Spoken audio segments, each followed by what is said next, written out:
let me ask you a question. Are we screwed? Now, the first thing that comes to your mind is probably, yes, we are screwed.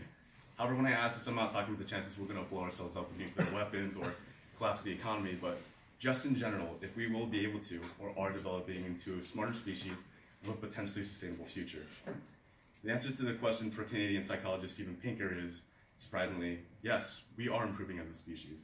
Most people believe that the world is worsening for humanity, that because of expanding wealth gaps and lack of revolutionary breakthroughs in science, there is no hope, and that when our population reaches a certain number, we will inevitably die out. The thing is, the majority of us have been misinformed and need to look at the facts.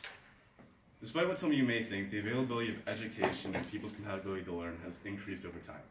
170 members of the UN have recognized it as a basic human right and have in turn made it compulsory. Studies show that nations who invest in educational establishments and bestow more literate citizens allow their economies to become more successful. This being proven by the countries who made the great escape from universal poverty in the 19th century that accomplished this by intensely educating their children. But you may wonder why we are at risk of universal poverty in the first place. Back then, our economies weren't nearly as strong since the amount of educated people was low. In the early 1800s, less than 20% of adults had basic education around the world, while in 2010, that statistic rose to almost 80%. All this correlated with a gradual increase in literacy percentage, as you can see in the two graphs pulled from Our World in Data. Today, we have a more knowledgeable generation of students who in the future can get better jobs, with better jobs get more money, and with more money, significantly improve the quality of life, leading to the next point, that knowledge has significantly increased the human longevity. It is a well-known fact that humans pass their knowledge on to one another to ensure better prospects. Knowledge of the importance of sanitation, nutrition, and safe sex are key examples. Just a few well-enforced lessons on these topics can go a long way to benefit life expectancy.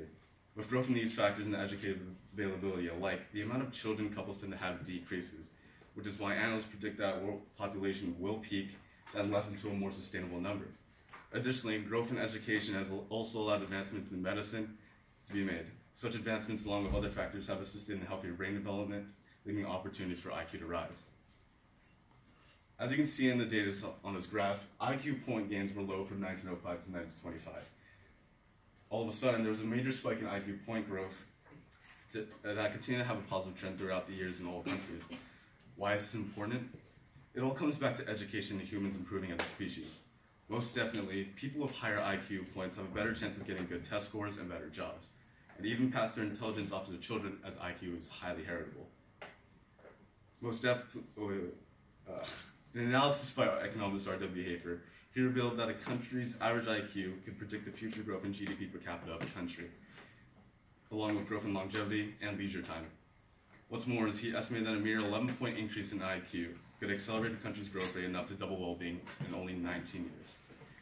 Putting all this together, we see that the continuous increase in literacy, knowledge, and IQ are key components that are allowing the next generations to live longer, effectively develop, and offers them the chance to support the world better than nations of the past. Without a doubt, humans are getting smarter and are on a road to a more sustainable future. Thank you.